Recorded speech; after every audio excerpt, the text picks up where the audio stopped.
We wrote a script, we planned it out, and now you can find it on our Facebook page. But I wanted to show you how we planned the shots. And so the following clip will show you sort of my process for breaking everything down. Take a look, as hopefully it'll give you a little bit of behind the scenes of how we put together the peanut butter sketch. Basically, this is our peanut butter script, and you can see I've written out basically descriptions of what happens and then dialogue. Description, dialogue, and this helps the actor and me kind of just cover the dialogue.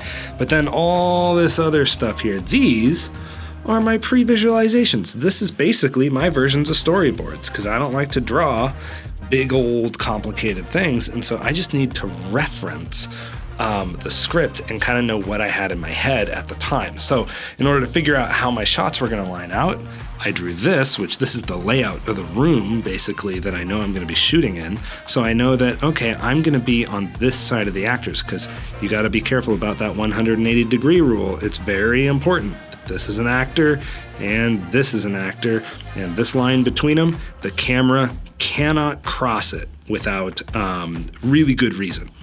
So then knowing what side the camera needs to be on, I start drawing everything out. So basically I've got notes in here to just remind me of what's going to happen. So opens door, he's basically looking in the fridge, closes door, and then we've got him showing up at the other door, which is my main stage, an insert shot of the peanut butter, and then how the back and forth is going to go.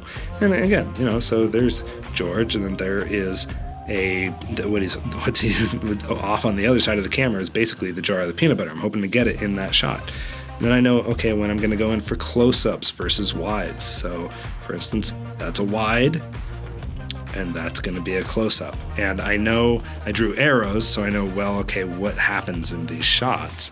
And I just kind of go down the whole thing. Now, when we reach this is going to be the big, long section, which is going to be complicated. I know I won't be able to get this said in one go, so we're going to break it up into many. In fact, both of these lines we're going to break up into many, and I do that with like here.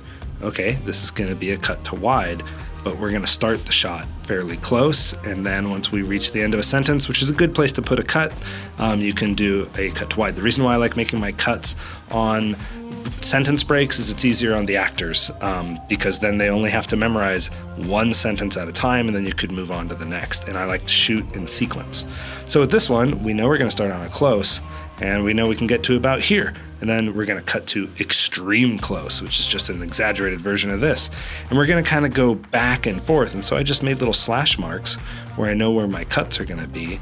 And that's pretty much how I do this whole sequence. And in this sequence, I'm planning on it looking extremely dramatic and having, sad piano music come up behind the dialogue. So that way it just adds emotion. So, but I know I wouldn't be able to get an actor to memorize this whole thing with, what I'm paying them, which is nothing. So then I know I'm going to cut to a wide, and then we're going to have the final line, which just sums things up. So basically in the structure of the whole thing, the first shot happens in another location, but then it becomes we start with wides and establishing shots just to sort of set the stage, and then we go in for close-ups for the rest of it. And part of the reason for that is because with the dialogue, I'm going to need to be clean, and when I get my cell phone close to the actors, that's how I'm going to get the dialogue to sound real crisp and clear. And then these smaller lines here and here, I may end up actually recording it and dubbing it in post. But you can see the whole thing starts wide, and then we go in close as the emotion gets higher, and then we back out to wide when the whole thing stops. And that's pretty much it. So I take this piece of paper and I go on set because it helps both me and the actors sort of know where we're at. And I like to shoot in sequence as much as possible. So I will start at the top of the script, get my shots exactly how I want them as I go through. Not everybody works that way. Different people work different ways. But there's also something to think about. Ultimately, what you capture is not necessarily going to be what you have in your head, and that's okay. Just let it go. That's a normal part of the process.